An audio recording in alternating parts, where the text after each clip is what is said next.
Magandang araw mga repa. Gagawa na naman tayo ng video. So, tong video na to is about to sa pagiging selfish. Di ba marami na nga rin akong mga videos na nabanggit nga to na kada individual ay selfish naman talaga. Kay Rollo Tomassi sinabi niya mental point of origin. So, dahil yan ang default state ng realidad na to para makasurvive or mabuhay is mas maganda maging selfish ka na lang din talaga na naaangkop sa kalagayan mo. Kasi kung kuwari nagtatrabaho ka tapos puro makasarili ka lang naman is hindi ka rin talaga tutulungan. So maganda yung pagiging selfish mo is naangkop yan sa sitwasyon mo or katayuan mo. Dahil mahalaga naman survival tapos kung nagtatrabaho ka, nangingemploya ka, need mo rin talaga makipagkapwa-tao. Pero hindi mo na kailangan mag-extend pa ng help or yung mag-o-offer ka. I-offer mo yung sarili mo kasi nga aabusuhin ka. Kaya mas maganda talaga maging selfish na lang talaga at talagang unahin mo na lang talaga yung survival mo talaga. Kasi at the end of the day, yun lang din talaga yung main reason kung bakit ka nandito eh.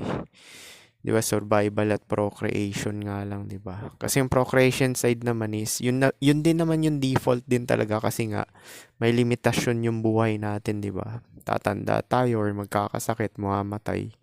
So yung biology natin ay nagmamadali na makareproduce.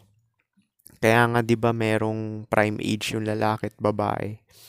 Sa lalaki rin naman, naniniwala ako na prime age din talaga nila yung 20s kasi by the time ng 30, 40, nag-i-start na yung erectile dysfunction na yan. Siyempre kung hindi ka titigasan, malamang hindi ka maka-produce na similya, di ba? Dahil hindi ka malilibugan. So, both gender prime age is nasa 20. Yung mga nagsasabi na 30, ako hindi totoo yan. Kung hindi ka mag-exercise, wala yan. hindi, yung prime age na 30 na sinasabi yan, wala yan. Kahit nasabihin mo nag-exercise ka talagang papanatilihin mo yun. Hindi ka gaya nun 20 ka, di ba? 20 ka hindi mo lang kailangan mag-exercise kung tutuusin Dahil, yan yung pinaka-prime mo Tsaka, yung testosterone mo dyan, kahit walang exercise, mataas pa rin talaga. Kahit wala ka ganong gawin.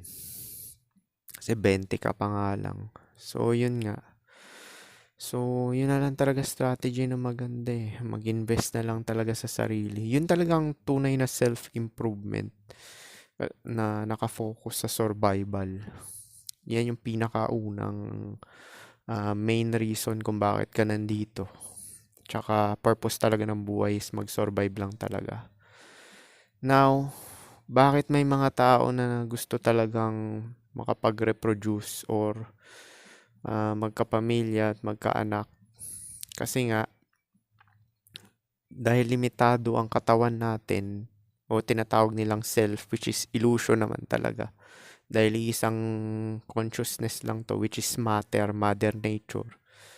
So, nagmamadali talaga yung biology na makareproduce. Tsaka, yan yung default program din ng subconsciousness, which is ego na sinasabi, di ba? Yan yung program ng bawat living organism dito na mag-survive at procreate. Kasi, yung mga ganyan is yung fear of death yan. Fear of death. Siyempre, subconsciously to, di ba? Yan yung ego. Nasa isip to ng both gender, babae at lalaki. Na, naku, mamamatay ako. Kailangan ko makareproduce kasi para mapasa ko yung ari-arian ko dito. Na magkaroon ako ng anak na mag-aalaga sa akin pag matanda na ako. Mainly yun naman talaga yung reason bakit nagre-reproduce yung mga tao. Kasi nga, hindi pa nila na-overcome yung fear of death talaga na sinasabi natin. Kasi pagka black pill ka, natanggap mo na lahat talaga dito ay may limitasyon. Tsaka walang permanente is hindi mo na i-chase yung mga panandalian lang. Ibig sabihin yung kasayahan, kalungkutan, tapos yung mga kung ano-ano pa. Ang main focus mo na lang talaga is graceful exit or yung tinatawag nating goal to death. Na i-enjoy mo na lang kung ano meron ka. Tapos nakafocus ka sa survival mo. Tapos, yun lang, hanggang mamatay ka. Graceful exit. Kasi, oo nga, makaka-reproduce ka nga. Pero parang ganun din naman, nagdudusa ka kasi nga, yung anak mo, aalagaan mo yan, i-invest mo yung time mo, oras, tapos resources, tsaka pera mo para mapalaki yan. Para masisigurado mo na makapasa rin siya ng genetic niya. 'Di ba? Yan naman talaga yan eh. Yan lang naman main reason eh. Which is, sinasabi ni SQS is blind will yan. Blind will. Ibig sabihin hindi control ng mga tao yan. Kasi nga biological urge yan. Tsaka impulses. Yan yung mga tao na blue pill, red pill na nasa default program pa rin or ego. So, dahil nga sa black pill is, alam mo naman na yan, yung blue pill tsaka red pill, gagawin mo na lang talaga yung nakangkop sa sitwasyon mo. Tsaka talagang logical talaga. Kaya nga minsan may nagtatanong sa akin, ano ba plano mo sa future? Wala ka bang plano mag-asawa at mag-anak? Ako, sure talaga ako, wala talaga akong plano na mag-asawa talaga tsaka mag-anak. 100% wala talaga akong plano. Pero yung plan sa future, sinasabi ko, wala naman din talaga akong plano. Although mayroon akong main na plano, which is yung passive income nga na pagtanda mo, na meron kang pera para pangkain, tsaka matitirahan, tsaka healthcare. Yun yung main reason, yung tatlong yun. Yun talaga yung ginol ko talaga. The rest is wala na akong pakialam dun sa sa ibang plano. Sabi ko, wala naman akong plano talaga sa nagbabago kasi talaga plano ko. Yun yung sinasabi ko talaga. Which is hindi mo naman talaga ma-predict talaga ang mismong mangyayari. Pero, yung future, pwede mo siyang gawan ng paraan sa present. Ibig sabihin sa present, kuwari may goal ka na gusto makamit sa future, gagawan mo siya ng paraan sa present. So, medyo napipredict mo yung mangyayari sa future. Depende yan sa nalalaman mo. Kagaya nga na shinare ko sa inyo, di ba? There's no way na magkaka-cancer ka or any problema na health condition kung i-detox mo yung heavy metals or nanotech sa katawan. Kasi yan yung nag-modify ng DNA mo para magkasakit ka eh. Tapos biruin mo, di ba? Merong cellphone, merong TV, electric fan, dalo yan ng kuryente. Lahat yan naka-wired yan sa 50 to 60 hertz. Basahin nyo yung mga equipment, gadgets. Meron yan ng frequency ng 50 to 60 hertz. So, biruin mo, mina-microwave yung katawan mo 24/7. Tapos, kung may nanotech ka, ang dami-dami sa katawan mo. Which is, kung gaano ka katanda, ganun kadami yung nanotech mo. Kung hindi mo nalaman na paano i-detox yung heavy metal sa katawan mo, tsaka yung microplastic. Kasi yung plastic static din yan, di ba? Yan yung microchip, yung gawa sa silicone tsaka BPA. So, sophisticated yung technology na yan. Actually, lahat nga ng mga living organism naka-hook na talaga sa AI, quantum computer. Now, kung hindi mo alam yan, ignorante ka, is hindi mo talaga mapipredict yung future mo na hindi mo siya magagawa ng paraan kasi nga hindi kulang ka sa nalalaman eh. Kaya nga sinisigurado ko sa inyo na pagka dinetox yung heavy metals, there's no way na talaga na magkaka-cancer ka kung ano masakit na problema dyan, diabetes, pati nga yung heart attack, wala na yan. Syempre, yan yung nagkukos talaga ng problema eh. So, yun nga. Yun na lang talaga ang mag-invest ka na lang talaga sa katawan mo eh. Kasi yan yung mo talaga eh, yung manibela mo eh, dinadrive mo para sa experiences dito eh. Now, hindi ko kayo nililimitahan kung anong experiences na gusto nyong gawin na bahala na kayo dahil matatanda na kayo eh. Malalaki na kayo, may sarili kayong utak. Sinasabi ko lang na at the end of the day pa rin talaga, yung survival pa rin talaga yung pinaka-importante talaga. Tsaka need mo talaga maging makasarili. Kaya nga sa trabaho ginagawa ko, nakikikapwa-tao lang ako, formality. Tapos presentable at malinis, seryoso, para irespeto ka rin talaga. Clock in, clock out, ganun. Tapos, meron ka rin mga taong makakasalaw mo, na makakabanding mo. Hindi ko naman sinasabi na magsha-shutdown ka naman talaga. Kagaya ng mga katrabaho ko na nakakausap ko ng kapalagayan. Kasi, mabait sila sa akin, di susuklian ko rin. Ganun lang naman yun eh. Hindi mo naman din kailangan maging suplado rin talaga. Sinasabi ko lang yung seryoso ka para seryosohin ka rin ng mga tao. Actually, karespeto ka nun kasi ideal man ka mangyayari nun. Kasi, biruin mo, hindi ka nakikialam sa mga chismis, wala kang pakialam dyan kasi walang kinalaman sa survival mo yan eh.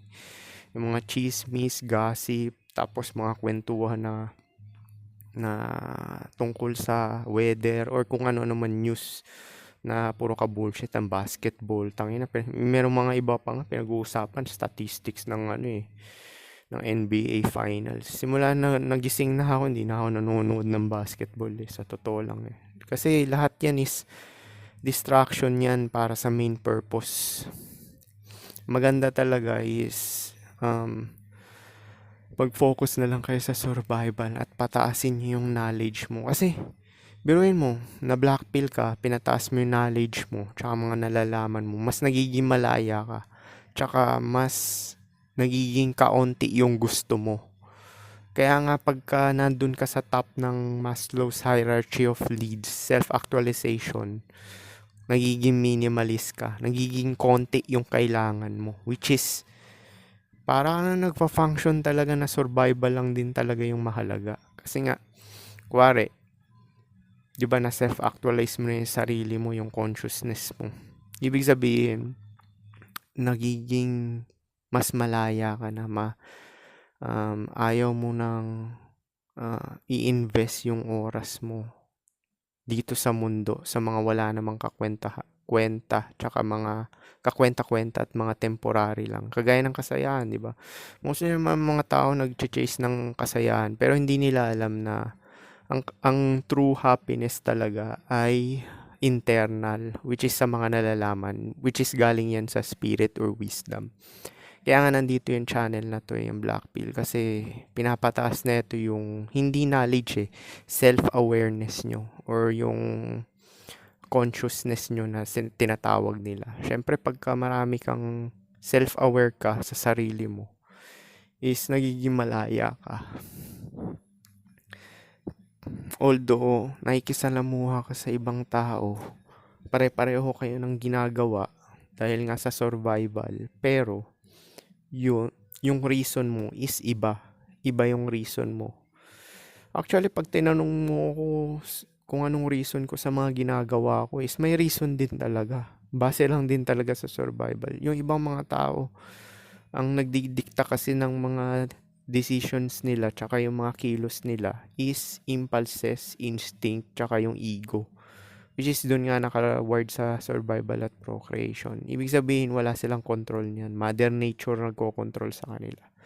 Now, pagka nag-self-actualize ka, na-reach mo yung enlightenment na sinasabi natin is against ka sa nature. Kasi yung nature kasi is wala naman talagang pakialam yan. Basta ano lang yan, mag-survive at mag-procreate lang eh. So, walang kalayaan kasi nga, nandun ka sa script na yun eh.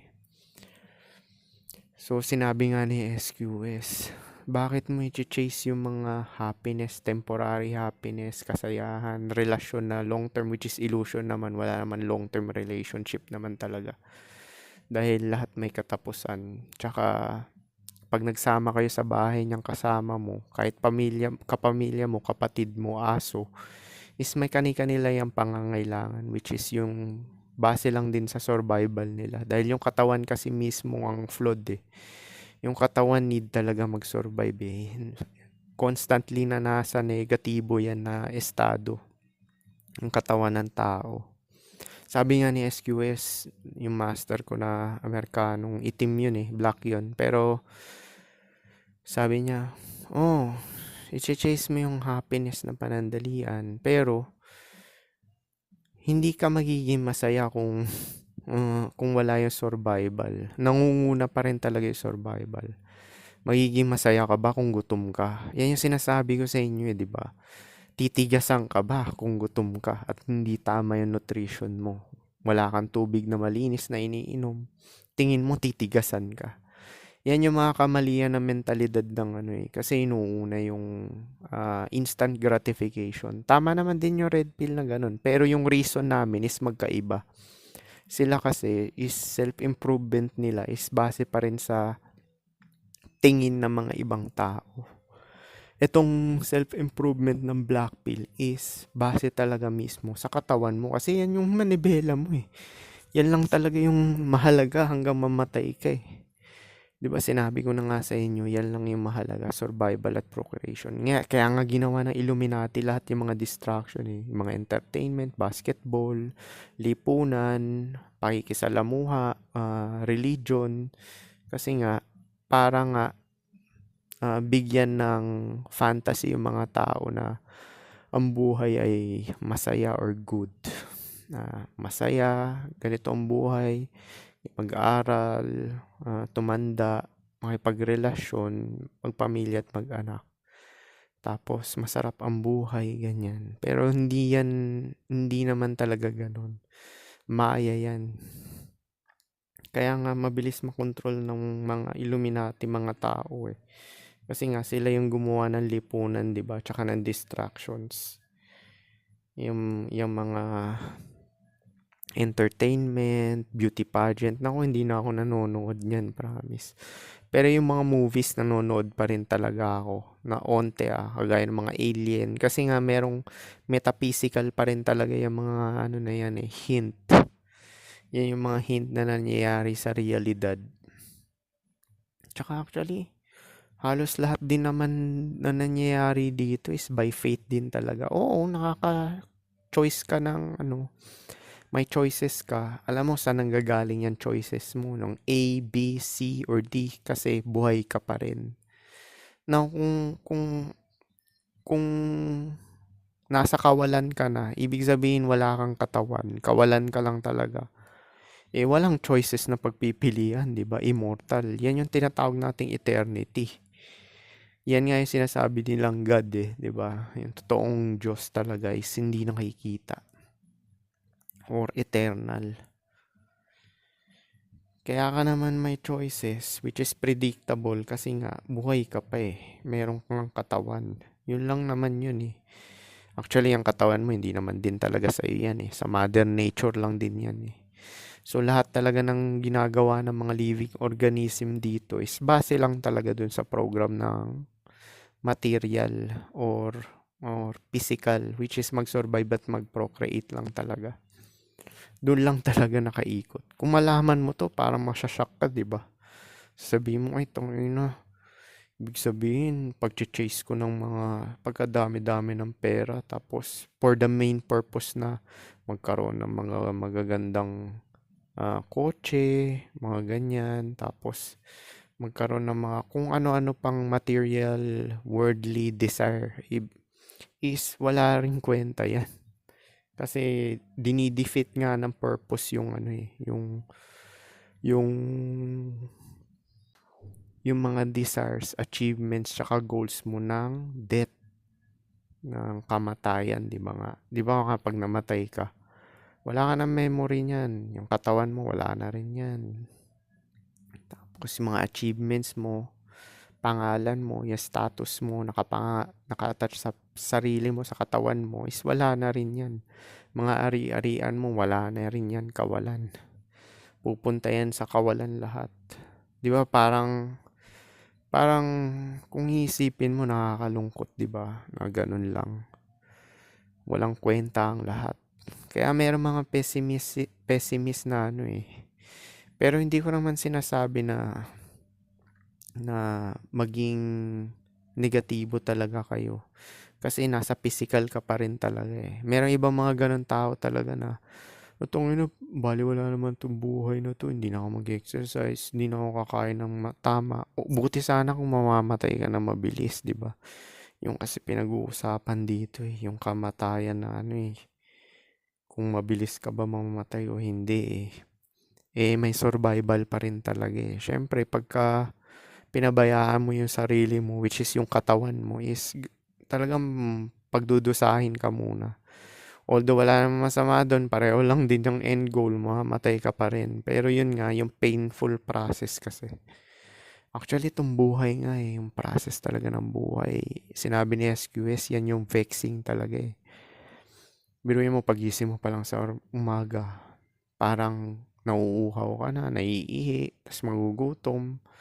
So, unang-una talaga, right from the start, pagising mo pa lang sa umaga, survival na talaga yung mood mo. Bago mo ma-enjoy ang entertainment, yung pakikinig ng music, pakikinig na itong podcast na to, or kung ano-ano pa man dyan, o pagjajakol kung gusto mo, panonood ng porno, i-pleasure mo yung sarili mo. Bago mo magawa yan kailangan mo muna ng nutrition, tubig, pagkain. Kaya nga yung katawan in constant hunger talaga yan Biruin mo, yan pa nga lang talaga nagbibigay sa inyo ng talagang impormasyon Katawan mismo, selfish. 'Di ba?